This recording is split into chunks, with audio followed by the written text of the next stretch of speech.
الحمد لله نحمده ونستعينه ونستغفره ونؤمن به ونتوكل عليه ونعوذ بالله من شرور أنفسنا ومن سيئات أعمالنا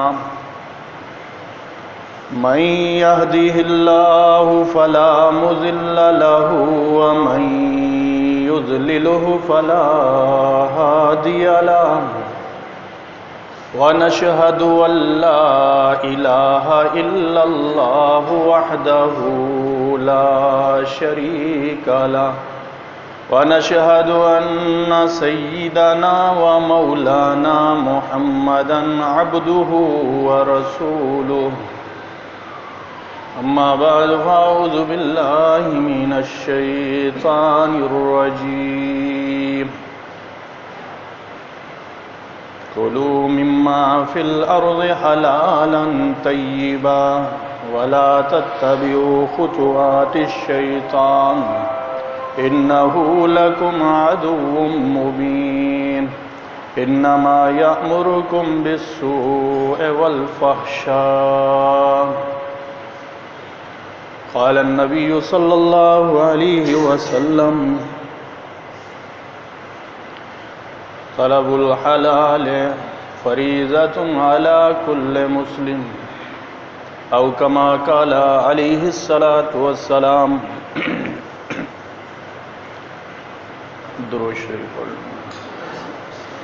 اللہم صل علی محمد وعلی آل محمد كما صليت على إبراهيم وعلى آل إبراهيم إنك حميد مجيد. اللهم بارك على محمد وعلى آل محمد كما باركت على إبراهيم وعلى آل إبراهيم إنك حميد مجيد.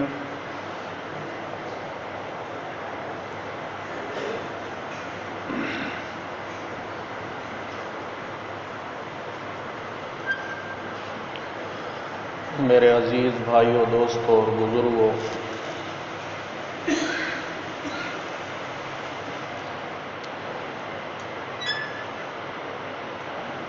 اللہ تعالیٰ نے ہم پر احسان فرمایا کہ اپنے گھر تک آنے کی توفیق عطا فرمائی.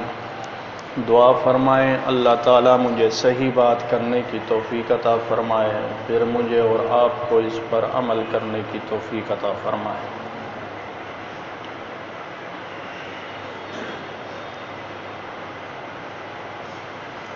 اللہ تعالیٰ نے انسانوں کو اپنی عبادت کے لیے پیدا فرمایا ہے.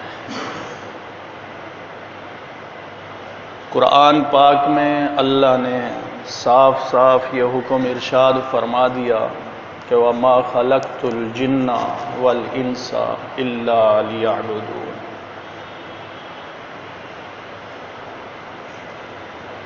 اس اشرف المخلوقات انسان کی زندگی کا مقصد اللہ تعالیٰ کو راضی کرنا ہے.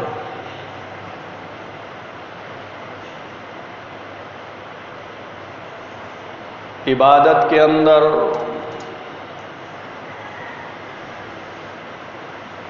رزق حلال کا بڑا دخل ہے. عموماً جہاں پر اللہ تعالیٰ نے یہ حکم ارشاد فرمایا کہ نیک عمل کرو، اس سے پہلے رزق حلال کا تذکرہ ہے. یا ایھا الرسل کلوا من الطیبات واعملوا صالحا. اللہ اپنے رسولوں کو خطاب کر کے فرماتے ہیں اے میرے رسولو، طیب اور پاکیزہ مال کھاؤ. آگے فرمایا کہ اچھے عمل کرو.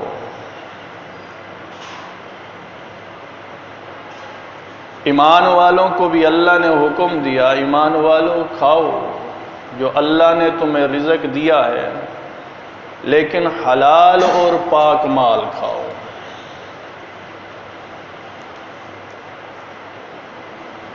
آدمی کا رزق حلال ہوگا، اللہ تعالیٰ اس کی وجہ سے دل کو منور کرتے ہیں، روشن کرتے ہیں، دل کی تاریکیاں چھٹ جاتی ہیں، نیک اعمال کا شوق پیدا ہو جاتا ہے، اللہ سے ملاقات کا شوق پیدا ہو جاتا ہے، نماز پڑھنا آسان ہوتی ہے، دیگر اعمال کرنا آسان ہوتے ہیں۔ اگر رزق حرام کھاتا ہے تو نیک اعمال کا جذبہ پیدا نہیں ہوتا، گناہوں کا داعیہ پیدا ہوتا ہے، آدمی گناہوں کی طرف متوجہ ہوتا ہے، گندی گندی خواہشات دل میں پیدا ہوتی ہیں، دل تاریکی کا ڈیرا بن جاتا ہے، دل کے اندر جو ایمان کی روشنی ہوتی ہے وہ بجھنا شروع ہو جاتی ہے۔ تو اس لیے ہمیں حکم دیا گیا ہے حلال کھاؤ۔ حلال میں اللہ نے برکت رکھی ہے، حلال تھوڑا بھی ہو تو کفایت کر جاتا ہے، پورا ہو جاتا ہے، حرام کثیر بھی ہو تو بندہ روتا رہتا ہے۔ حلال تھوڑا کماتا ہے، گھر کے اندر اللہ پاک خوشیاں نصیب کرتے ہیں، بیماریوں کو ختم کرتے ہیں۔ اگر حرام کماتا ہے تو گھر میں پریشانیاں، بیماریاں ختم نہیں ہوتی، راتوں کی نیندیں اڑ جاتی ہیں، بظاہر نرم نرم بسترے ہوتے ہیں لیکن رات کو نیند نہیں آتی۔ تو اعمال کا بڑا تعلق ہے رزق حلال سے۔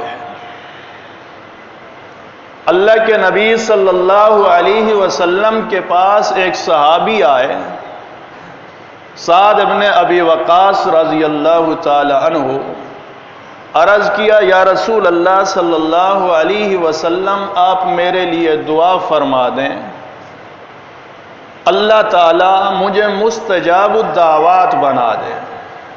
مستجاب الدعوات وہ ہوتا ہے کہ جو دعا کرے اللہ تعالیٰ اس کی دعا کو قبول فرماتے ہیں۔ تو فرمایا مجھے مستجاب الدعوات بننا ہے۔ آپ نے فرمایا اپنا رزق حلال اور طیب پاک رزق بنا لو، اللہ تمہیں مستجاب الدعوات بنا دے۔ دعاؤں قبول نہ ہونے کی سب سے بڑی وجہ یہی ہے کہ ہمارا رزق حلال نہیں ہوتا، اور یہ اتنی تباہی مچاتا ہے کہ عمل جو کیے کرائے عمل ہیں یا آگے آنے والے عمل ہوتے ہیں ان کو بھی تباہ کر دیتا ہے۔ اللہ کے نبی نے فرمایا من اکل لقمۃ من الحرام لا يقبل منہ صلاۃ 40 لیلہ، جس آدمی نے ایک لقمہ حرام کا کھا لیا 40 دن تک اللہ اس کی نمازیں قبول نہیں کرتا ہے۔ آج ہم دیکھیں ہمارے اس ماحول میں، ہمارے اس شہر میں یا ہماری زندگیوں کے اندر حرام کا کتنا دخل ہے۔ آدمی بے وجہ جھوٹ بول کے کماتا ہے، آدمی سود کھاتا ہے، رشوت لیتا ہے، اور طرح طرح کے ہیلے بہانے، دھوکہ دہی، فراڈ یہ عام ہے ہمارے اندر، اور اس کو گناہ بھی نہیں سمجھتے۔ مسلمان سے دھوکہ کرتے ہیں، گناہ نہیں سمجھتے، جھوٹ بول کے مال بیچتے ہیں، گناہ نہیں سمجھتے، حالانکہ حرام کما رہے، ایک لقمہ حرام کا اللہ کے نبی نے فرمایا 40 دن تک اللہ اس کا کوئی عمل قبول نہیں کرتا ہے۔ بلکہ ایک حدیث میں اللہ کے نبی صلی اللہ علیہ وسلم نے ارشاد فرمایا کہ اگر تم نے 10 درہم کا کپڑا خریدا، اس کے اندر 9 درہم حلال کے تھے، یعنی 9 روپے حلال کے تھے، 1 روپیہ حرام کا تھا، تو جب تک یہ کپڑا تمہارے جسم پر ہے اللہ تمہارا کوئی عمل قبول نہیں کرے گا۔ تو ہمیں اپنے رزق کی فکر کرنی چاہیے کہ کہیں ہم حرام تو نہیں کھا رہے، حلال کھا رہے ہیں یا حرام کھا رہے ہیں۔ اللہ نے قرآن پاک میں حکم دیا، فرمایا کلوا مما فی الارض حلالا طیبا، جو ہم نے تمہیں دیا ہے اس رزق میں سے کھاؤ، لیکن حلال ہو اور پاک ہو۔ ولا تتبعوا خطوات الشیطان، شیطان کے نقش قدم پر مت چلو۔ انہ لکم عدو مبین، شیطان تمہارا کھلا ہوا دشمن ہے۔ انما یأمرکم بالسوء والفحشاء، یہ تمہیں حکم کرتا ہے، برائی کا حکم کرتا ہے، بے حیائی کا حکم کرتا ہے۔ تو اس سے معلوم ہوا بے حیائی کا تعلق بھی رزق حرام سے ہے۔ آدمی حلال کھائے دل روشن ہوتا ہے، جس نے 40 دن تک حلال کھایا، ایک لقمہ بھی حرام کا نہیں کھایا، ایک ذرہ بھی حرام کا نہیں کھایا، اللہ اس کے دل کو روشن کر دیتے ہیں، اس کی زبان کو اللہ حکمت اور دانائی کی باتوں سے پر کر دیتے ہیں۔ ایک حکایت لکھی ہے، دارالعلوم دیوبند حضرت یعقوب نانوتوی رحمت اللہ تعالی علیہ کا دور تھا، وہاں ایک آدمی عبداللہ شاہ اس کا نام تھا، رزق حلال کماتا تھا، رزق حلال کماتا تھا، روزانہ گھاس بیچتا اور اس کو 8 پیسے کا بیچ دیتا تھا، 4 پیسے گھر پہ دیتا تھا، 2 پیسے فقیروں کو دیتا تھا اور 2 پیسے اپنے لیے رکھتا تھا۔ یہ اس کا معمول تھا، 4 پیسے گھر کو، 2 پیسے فقیروں کو، یعنی اپنے رزق میں سے فقیروں کا، غریبوں کا حصہ بھی نکال لیتا تھا۔ غریب غربا اس کے محلے کے اندر تھے، 2 پیسے ان کو دے دیتا۔ آج ہم خیال نہیں کرتے اس چیز کا، ہم اللہ کے راستے میں رزق نہیں دیتے، اللہ کے راستے میں مال خرچ نہیں کرتے۔ ہمارے اپنے پڑوسی ہوں، ہمارے رشتہ دار بھوکے پیاسے روتے ہوئے بچے سو جائیں گے، لیکن ہمیں فرصت ہی نہیں ہوتی، کبھی ہم خیال بھی نہیں کرتے کہ ہمارے محلے میں یہ یتیم بچے ہیں، ہمارے محلے کے اندر یہ بیوہ عورت رہتی ہے، ہم کبھی اس کا خیال نہیں کرتے۔ اکابرین اس کا بہت زیادہ خیال کیا کرتے تھے۔ ہمیں اپنے بچے عزیز ہوتے ہیں، لیکن غریبوں کے بچے ہمیں عزیز نہیں ہیں۔ پیشہ ور فقیروں کو ہم دیتے ہیں، پیشہ ور فقیر جن کا دھندا ہی مانگنا ہے، حالانکہ ایسوں کو دینا جائز نہیں ہے۔ آپ دیکھیں ایک فقیر صبح سے آتا ہے اور رات عشاء تک مانگتا رہتا ہے، معذور ہے کچھ بھی ہے تو دن کے اندر کم سے کم 1000-2000 روپے تو کما لیتا ہے، دوسرے دن پھر صبح سویرے آئے گا، رات تک بیٹھا رہے گا، حالانکہ اس کے لیے اگر 1 دن کا خرچہ اس کے گھر میں موجود ہے، اس کے لیے مانگنا حرام ہے، دینے والے کو دینا حرام ہے۔ ہم پیشہ ور فقیروں کو دیتے، اگر تحقیق کی جائے تو ان کے گھر میں اتنے پیسے ہوں گے کہ آپ لوگوں کے گھر میں بھی نہیں ہوں گے، جس کا دھندا ہی یہی ہے۔ ایک ہے لیکن وہ اس کی عادت ہی مانگنا ہے، صبح سویرے آ کے روڈ پہ بیٹھ جائے گا، مانگنا شروع کرے گا۔ اللہ کے نبی صلی اللہ علیہ وسلم کا ارشاد ہے، ایسے لوگ جب قیامت کے دن آئیں گے تو ان کے جسم پر گوشت نہیں ہوگا، ہڈیوں کا ڈھانچہ بن کے آئیں گے۔ تو ہم خود دیکھ سکتے ہیں ہمارے محلے میں غریب کون ہے، ہمارے دوست احباب کے اندر غریب کون ہے، ہم خود دیکھ سکتے ہیں، ان کو دے سکتے ہیں۔ صحابہ کرام اس کا بڑا خیال کرتے تھے، ایک دفعہ حضرت عمر رضی اللہ تعالی عنہ نے جا کر کے ایک دروازہ بجایا، اندر سے آواز آئی کہ آپ کون ہیں، کیا کرنے آئے ہیں؟ کہا اماں جان آپ کے گھر کے برتن پانی سے بھرنے آیا ہوں، جھاڑو دینے آیا ہوں، آپ کے کپڑے دھونے آیا ہوں، خدمت کرنے آیا ہوں۔ نبینی عورت تھی۔ تو اس عورت نے پوچھا آپ کون ہو؟ کہ میں عمر ابن خطاب ہوں۔ کہ آپ سے کام نہیں کرانا ہے، آپ چلے جاؤ یہاں سے۔ کہ اماں جان کیوں؟ کہ آج پہلے دن آئے اور اپنا نام بتا دیا۔ اللہ کے لیے خدمت کرنی ہے تو نام کیوں بتایا؟ میرا کام کرنے کے لیے ایک نوجوان آتا ہے، عرصہ دراز ہو گیا، میں اس سے پوچھتی ہوں آپ کون ہے؟ کہتا ہے اللہ کا بندہ ہوں۔ وہ میرے گھر کے برتن بھی بھر دیتا ہے، جھاڑو بھی دے دیتا ہے، خرچہ پانی بھی دے کر کے چلا جاتا ہے، آج تک اس نے اپنا نام نہیں بتایا۔ حضرت عمر رو کر کے کہنے لگے اماں جان وہ خلیفۃ الرسول ابو بکر صدیق رضی اللہ تعالی عنہ ہیں، اگر آپ انتظار کرو گی آئندہ وہ نہیں آئے گا، وہ اللہ کو پیارا ہو چکا ہے، اب میں ہی آؤں گا۔ وقت کے خلفاء ہیں، وقت کے حکمران ہیں، غریبوں کے گھر پہ جا کر ان کی مدد کرتے ہیں۔ تو میں عرض کر رہا تھا وہ عبداللہ شاہ نامی وہ آدمی حلال رزق کماتا تھا، 8 پیسے کا گھاس بیچتا، 4 پیسے گھر پہ دیتا تھا، 2 پیسے غریب غربا میں تقسیم کرتا اور 2 پیسے اپنے لیے رکھتا۔ ایک دفعہ دارالعلوم میں آیا، آ کر کے اس نے عرض کیا کہ حضرت میں نے آپ کی دعوت کرنی ہے۔ تو حضرت یعقوب ننوتوی رحمت اللہ تعالی علیہ بیٹھے تھے، انہوں نے کہا آپ خود غریب آدمی ہو، آپ ہماری دعوت کرو گے؟ کہا ہاں میں تھوڑے تھوڑے بچا کر کے رکھوں گا، آپ کی دعوت کر لوں گا۔ تو حضرت نے قبول فرما لیا۔ کافی دنوں کے بعد وہ 8 آنے لے کر کے آیا، 8 آنے،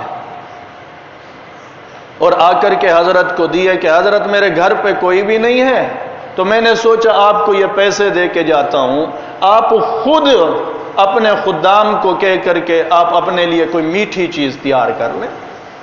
تو حضرت نے ان سے پیسے لیے، اور پھر جو وہاں بورچی تھے وہ بھی اللہ کے ولی ہوتے تھے، تاکید فرمائی کہ باوضو کھانا تیار کرنا ہے۔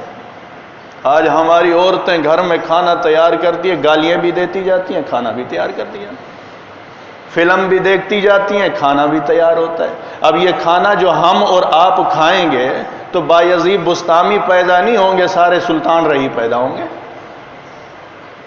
ناچتے ہوئے گاتے ہوئے آئیں گے۔ ہمارا اور آپ کی اولاد راتوں کو اللہ کے سامنے تہجد میں رونے والی نہیں ہوگی، ناچنے اور گانے والی پیدا ہوگی۔ ہم کھانا وہ کھلا رہے ہیں ان کو کہ کمائی کا بھی پتہ نہیں اور پکانے کا بھی پتہ نہیں ہے۔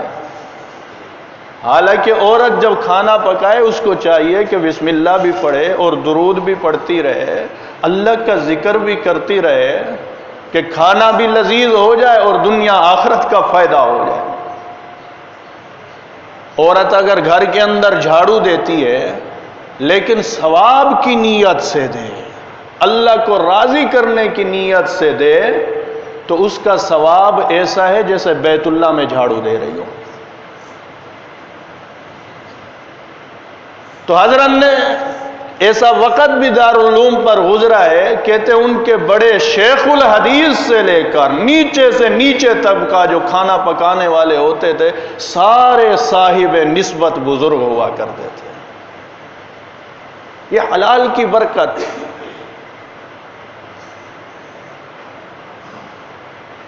تو حضرت نے کھانا ذمہ لگا دیا، کھانا تیار ہوا، اور اس کھانے کے صرف اساتذہ نے جب کھانا کھایا تو 2 لقمے آئے، لیکن حضرت فرماتے ہیں وہ 2 لقموں کے اندر اتنی نورانیت تھی، اتنی نورانیت، 1 مہینے تک میرا دل ماں سوائے اللہ کے کچھ سوچتا بھی نہیں تھا۔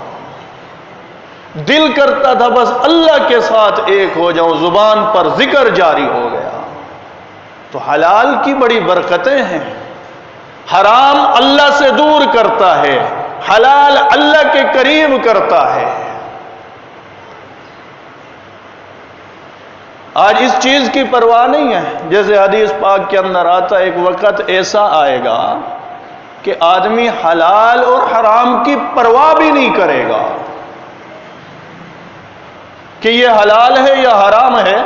جس طرح گائے جب چارہ کھاتی ہے تو گیلے اور سوکھے کی پرواہ نہیں کرتی، سارا کھا جاتی ہے، تو مسلمان بھی پرواہ نہیں کرے گا، سود بھی کھائے گا، رشوت بھی کھائے گا۔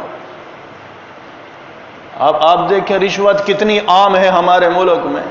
یہ وہ ملک ہے جو لا الہ الا اللہ محمد الرسول اللہ کی خاطر بنایا گیا۔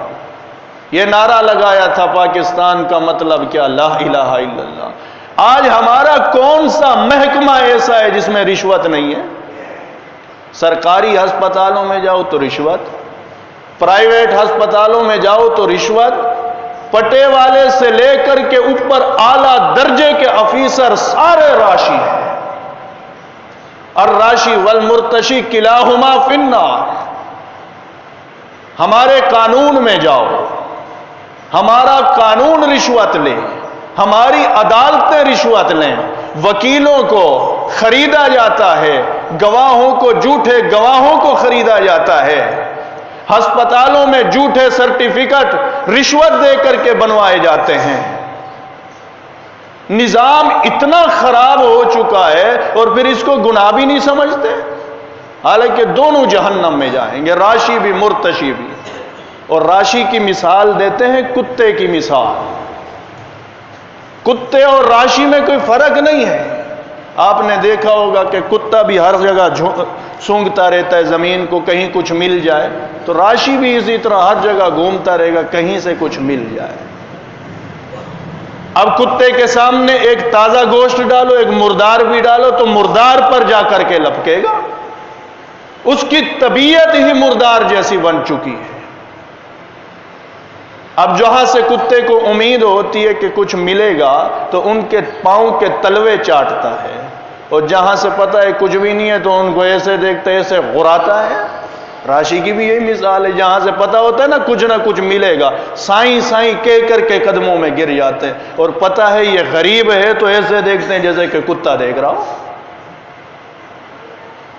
یہ عادتیں آ جاتی ہیں۔ اللہ کے نبی نے فرمایا ایک رنڈی ہے ایک راشی ہے، اس میں کوئی فرق نہیں ہے، حدیث پاک میں ان دونوں کی کمائی حرام ہے۔ کتے کی ایک اور خصلت بھی ہے، اپنے ہم جنسوں کا بھی خیال نہیں کرتا، راشی بھی نہیں کرتا ہے، وہ بھی اپنے کتوں پر بھونکتا ہے، یہ بھی اپنے پر بھونکتا ہے۔ تو یہ حرام تو حرام ہے، ہم حرام کو حلال نہیں کر سکتے ہیں۔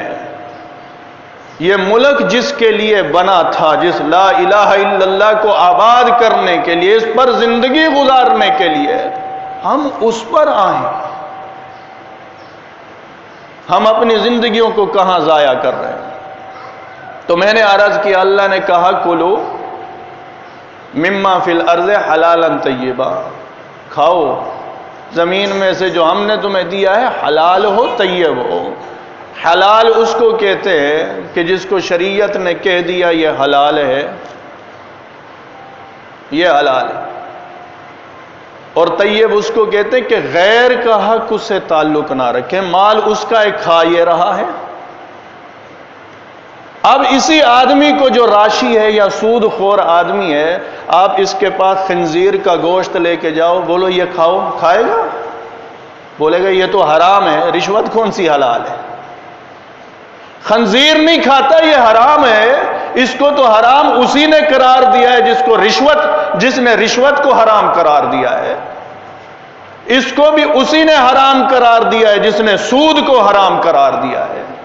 پھر یہ فرق کیوں ہے؟ نہیں تو خنزیر کھانے والے بھی تو بہت لوگ ہیں جن کے پاس پیارے محمد الرسول اللہ صلی اللہ علیہ وسلم کا دین نہیں ہے، وہ خنزیر بھی کھاتے ہیں، کوے بھی کھاتے ہیں، کیڑے مکوڑے بھی کھا جاتے ہیں۔ تو جس طرح خنزیر حرام ہے، بلکہ خنزیر سے زیادہ حرام سود ہوگا۔ اللہ کے نبی نے فرمایا سود کھانے والا ایسا ہے جیسے سگی ماں سے بدکاری کرنے والا ہے۔ 36 زناہوں کا گناہ ایک طرف، سود کا 1 درہم کھانا اس کا گناہ ایک طرف.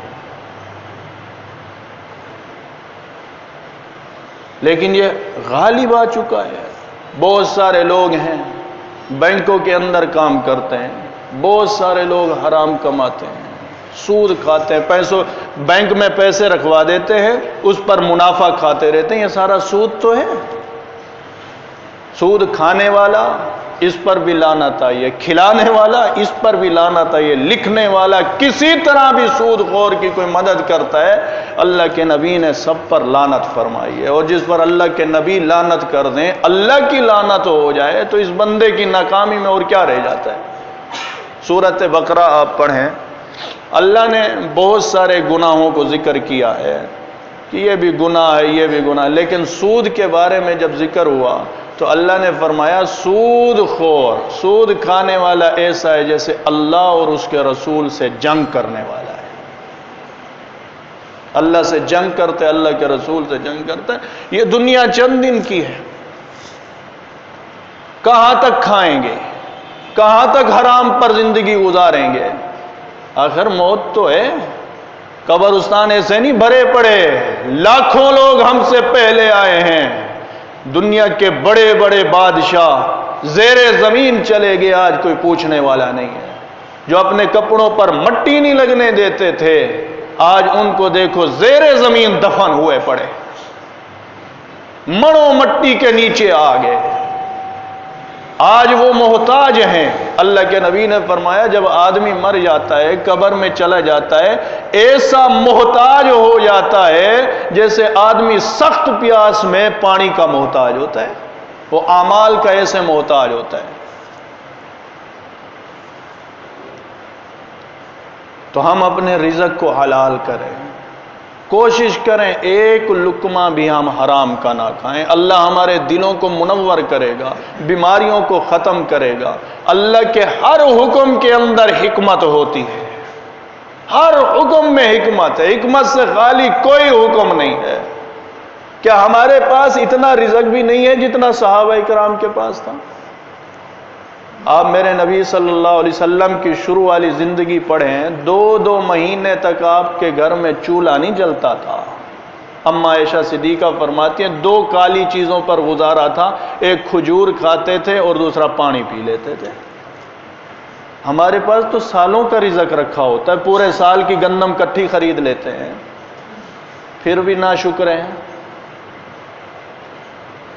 وہ دور بھی میرے نبی صلی اللہ علیہ وسلم پر آیا کہ آپ صلی اللہ علیہ وسلم کے پیٹ مبارک پر پتھر بندھے ہوئے ہوتے تھے. ایک صحابی نے عرض کیا یا رسول اللہ بھوک بہت تیز لگ رہی ہے، پیٹ پر پتھر بندھا ہوا ہے. آپ نے اپنا کپڑا مبارک ہٹایا تو 2 پتھر بندھے ہوئے تھے. حضرت جابر رضی اللہ تعالیٰ عنہ کے ساتھ آپ کھجور کے باغ سے گزرے تو آپ نے کھجور اٹھائی اور اس کو کھایا. صحابی نے پوچھا یا رسول اللہ صلی اللہ علیہ وسلم، آپ نے صحابی سے فرمایا اے میرے صحابی آپ نہیں کھاتے؟ حضرت جابر رضی اللہ تعالی عنہ نے عرض کیا یا رسول اللہ بھوک نہیں ہے. آپ نے فرمایا تیرے نبی کو تو بھوک لگی ہے، 4 دن ہو گئے ایک لقمہ بھی نہیں کھایا ہے. وہ نبی مجھے اور آپ کو حلال کی ترغیب دیتے ہیں. ہم خود سوچیں، ہمارے اوپر وہ مشقتیں وہ تکلیفیں نہیں آتی ہیں جو میرے نبی پر پہلے آ چکی ہیں. میرے نبی چاہتے تو احد کا پہاڑ سونے کا بن جاتا، میرے نبی کے ساتھ جاتا. لیکن میرے نبی کی یہ دعا تھی یا اللہ میرا دل کرتا ہے ایک دن مجھے کھانا ملے تیرا شکر ادا کروں، دوسرے دن کھانا نہ ملے اس پر میں صبر کروں. ہمارے نبی کی زندگی یہ ہے. یہ ہم نے اپنے خرچے اتنے بڑھا لیے ہیں کہ حرام کے بغیر اب ہمارا دل ہی نہیں لگتا. میانہ روی بالکل ختم ہو گئی ہے. خرچے اتنے بڑھا لیے، اتنے کیا ضرورت پڑی ہے خرچے بڑھانے کی؟ ہمارے بچوں کے خرچے دیکھیں تو 200 روپے 100 روپے ان کو دن کی خرچی دیتے، کیا ضرورت ہے؟ وہ آوارگی میں اڑاتے ہیں، غلط چیزوں میں اڑا دیتے ہیں. تو بندہ اللہ کے نبی صلی اللہ علیہ وسلم نے ارشاد فرمایا کہ آدمی میانہ روی رکھے، یہ آدمی بہت اچھا ہے۔ آج اس وجہ سے کہ ہمارے اندر نہ شکر ہے نہ صبر ہے، ہمارا تھوڑی تنخواہوں پر گزارا نہیں ہوتا، ڈھنڈورا پیٹتے رہتے، ادھر جاتے ہیں، یار میری تنخواہ بہت کم ہے، دعا کرو زیادہ ہو جائے۔ آج کل کہاں گزارا ہوگا؟ آج کے اس مہنگائی کے دور میں بھی اگر میانہ روی سے آدمی کام لے تو 10-12 ہزار تھوڑے نہیں ہوتے، بہت ہوتے ہیں، اچھا خاصا گزارا ہو جاتا ہے۔ لیکن نہیں، جب ناشکری آ جائے اندر تو پھر لاکھوں روپے بھی تھوڑے ہیں۔ ایک ماسٹر صاحب کے پاس، آخری بات عرض کروں، ایک ماسٹر صاحب کے پاس میں بیٹھا ہوا تھا تو اس نے کہا مولوی صاحب دعا کرو، تنخواہ میں پوری نہیں ہوتی ہے، تھوڑی بڑھ جائے تنخواہ۔ میں نے پوچھا کتنی ہے تو اس نے کہا 75,000 روپے، پورے لاکھ ہو جائیں تو پھر صحیح ہے۔ مولوی کی تنخواہ 10,000 روپے ہوتی ہے، 10، 8,000، 10,000، 12,000 سے اوپر تو شاید کسی کی ہو، لیکن الحمدللہ روتا نہیں ہے مولوی کبھی، رزق کے پیچھے نہیں روئے گا۔ جو حقیقی مولوی ہے کبھی بھی نہیں روئے گا۔ اللہ پاک پوری کرنے والی ذات اللہ کی ہے۔ حضرت پیر صاحب فرماتے ہیں، آخری بات عرض کروں، پیر صاحب فرماتے ہیں ایک عورت میرے پاس آئی، رو رہی تھی، ایسے رو رہی تھی جیسے بچہ فوت ہو گیا ہو۔ مجھے کہا کہ حضرت پوری نہیں ہوتی ہے، میرا اپنا ذاتی جو خرچہ ہے وہ پورا نہیں ہوتا۔ میں نے اسے کہا آپ کا ذاتی خرچہ آپ کو کتنا ملتا ہے؟ کہا میرا شوہر مجھے صرف میری ذات کے لیے، بچوں کا خرچہ الگ، میری ذات کے لیے صرف 50,000 روپے دیتا ہے، وہ پورے نہیں ہوتے۔ اب یہ تو ہمارے حالات ہیں، اب 50,000 اس کے پورے، اب جب اپنے خرچے اتنے زیادہ ہم بڑھا لیں گے تو پورے کہاں سے ہوں گے؟ اللہ تعالی ہمیں عمل کرنے کی توفیق عطا فرمائے، رزق حلال کھانے کی توفیق عطا فرمائے، اللہ تعالی ہمیں اپنے دین کے لیے قبول فرمائے۔ وما علینا الا البلاغ۔